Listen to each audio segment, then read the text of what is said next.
welcome back, witches and wizards. Thank you for joining me one more time at Medicinal Esoteric.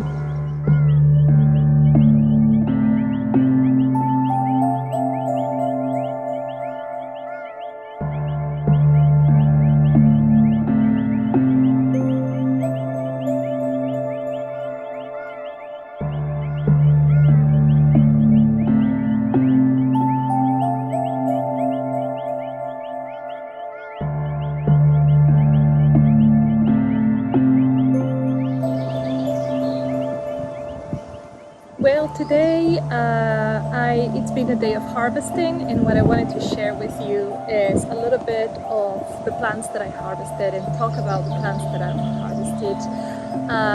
It seems like spring is starting to finally be here. The weather is getting a little bit better. We get a mix of rainy days with sunny days like today, or like this sort of shady sun that we get here in Northern Ireland. But in any case, this is exactly what I wanted to do. I wanted to start coming out and showing you different herbs and showing you the places where I spend different days and where I do my harvesting for doing all the potions and the medicines that we create in Medicinal Esoteric. Northern Ireland, and I believe all of Ireland, is really good for harvesting herbs because it's a very humid climate, as you know. It rains absolutely every day. I think I will dare to say that it rains 300 days a year. So for that, the place is very lush, very green, and there's a famous saying about the emerald green hills of Northern Ireland and Ireland. And so it's very lush, as I said. It's very full of herbs and different herbs that are really good for medicinal practices, like the ones I harvested today. So today I got, the first thing I went for gathering, I found some things before. I found wild garlic, which is one of my favorites. It smells and tastes delicious. It's really good for cooking. Look at this. I am in love with little grooves like this when like a lot of things grow. I love how this is wild garlic. And look at how this is growing. So it has a triangular stem, so you can recognize the families of garlics and etc. for that. I didn't harvest the wild garlic this time because I already had, and I already have one little pot in my backyard trying to grow it in a pot. But today I harvested two plants that I would say they're my best friends, because they are two plants with which I have been working forever since I started with Herbalism. These two herbs have been with me, alongside with me. One of them is horsetail, which is a tubular sort of plant. It's a Jurassic period plant. Which is amazing to discover that it's a plant that was there when the dinosaurs were here and we weren't even here. So this plant has a knowledge in, it's one of our ancestors, really. It's one of the ancestors of the earth, and for that it carries a lot of information and it carries a lot of healing within its history and its DNA. So I harvested this plant to dry it out, to be able to use it in infusions. I consume the horsetail infusion very, very often. It's a good plant for cleansing the kidneys, since I am a Libra, and so with Libra and with Venus, the affected part of the body is the kidneys. So I always try to keep my kidneys working at top speed. Top notch. And so I drink this when I feel, for example, it's really good for the urinary tract. So whenever I feel like I'm struggling to pee, maybe with like cystitis sort of feeling, it's great to have liters and liters of this plant to cleanse. It's gonna make you pee a lot. It's gonna make you go to the toilet a lot, but that means that it's cleansing you. So it's going through your kidneys, it's cleansing your kidneys, and it's sort of washing off any bacteria or anything that is in your urinary tract. So drinking the horsetail tea is really, really good for that. Then it's also because its content of, within its, let's say, medicinal principles, there is a lot of silica. This plant is just packed with this mineral, which works almost as calcium when consumed by the human body. So when you consume silica, your body sort of understands that component as a type of calcium. So what it does is it reinforces the structures in your body. It reinforces the joints and the bones and the bone mass. It's really good for teeth, for hair and nails when they're breaky, when you feel like your nails and your hair are they break very easily. It's great to prepare the infusion and either drink it, or you can actually wash your hair with it. So you can shampoo your hair and then just wash it off with horsetail tea and just leave it on. You don't have to rinse it off. You can leave the horsetail tea in your hair and then dry it, and that will reinforce your hair a lot. It's really good for preparing toothpaste, which is something that I really want to do very, very soon, because it helps the enamel of the teeth. So this is a fantastic plant that I've been using for a long time. About its astrobotanical properties, this is a plant that is ruled by the planet Saturn, and a lot of people believe it to be ruled by the moon too. So I would say that it's a Saturn moon co-regency.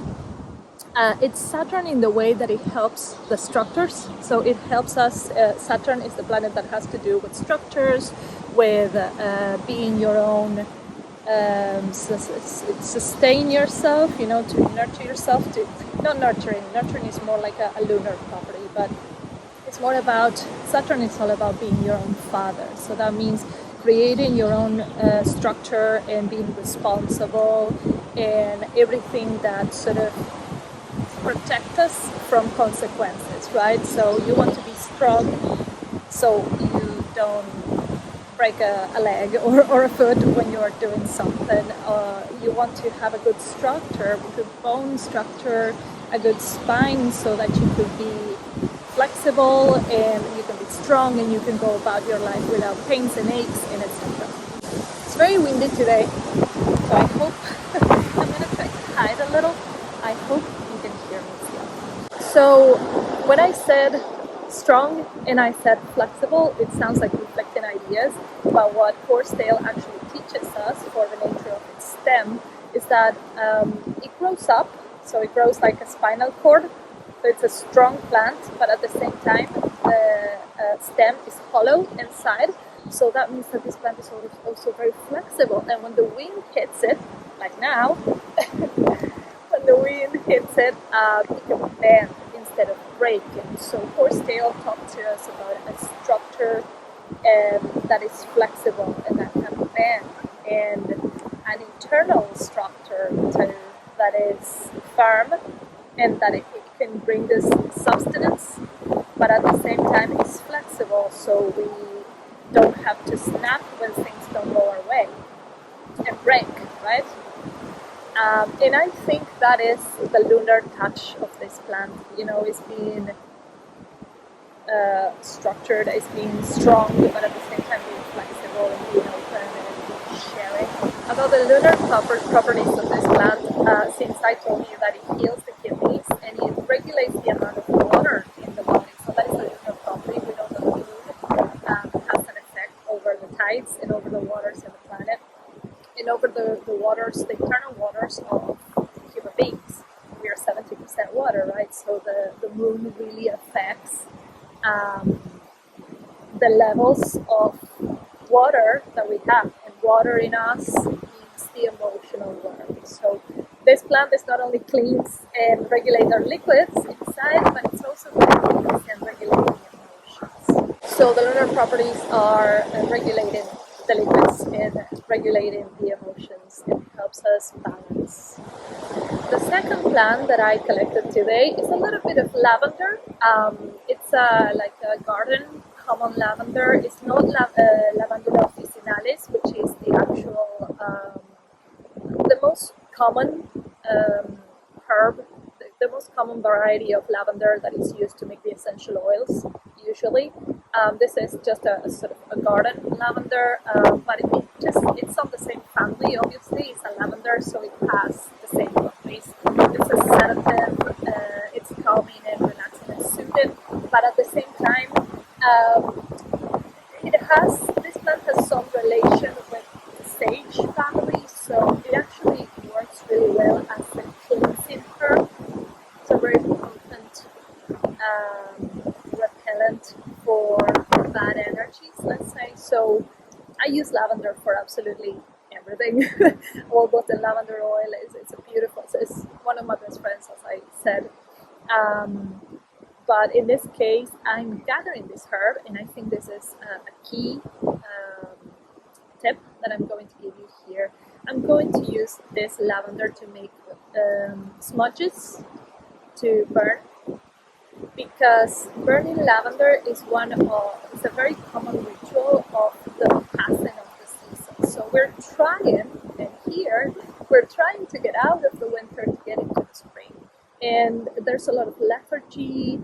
The body has lost its contact with the sun for too long. Mostly if you are in northern countries like this, we have lost touch with the sun for months, and so there's it's very common to feel an internal feeling of complete drainage, being very tired, very lethargic, and that is known as spring asthenia. It's an emotional and a physical state of tiredness, dullness, irritability, or it could be sadness, melancholy, and even depression. It can turn into a seasonal disorder. So at those moments when you feel like you're going through this spring lethargy or this spring asthenia, it's a great idea to try a bottle of lavender, try it out and burn it in all the rooms of the house, and open windows just to push out all the lethargic energy from the winter and the stagnated energies. In the Chinese medicine, it would be called qi. So all the stagnated qi or qi, I think it's qi in Chinese medicine, is qi for the Japanese, or prana for the yogis. It's a great time to cleanse the energies and push all that lethargy out, and that helps us sort of rebuild and feel refreshed and renewed. And today I didn't want to make this video too long, mostly because the wind is killing me, but I didn't want to lose the chance since I came here and I was out and I was gathering herbs to show you, but it's just these two herbs that I collected today. I still didn't talk about the astrobotanical properties of lavender, but I'm sure that it's a plant that's gonna come up again, because again I use it a lot. So next time I'll be able to tell you a little bit more about the astrobotanical properties of lavender. So that's all for today, guys. Please, if you like this video, don't forget to like, thumbs up, subscribe to my channel, and maybe leave a comment, even if it's a little emoji or a thumbs up or anything. I will be very appreciative, because that will help me to create more content, more quality, and dedicate more time to this channel. So all your support always helps and builds my channel. So thank you so much for watching. See you next time.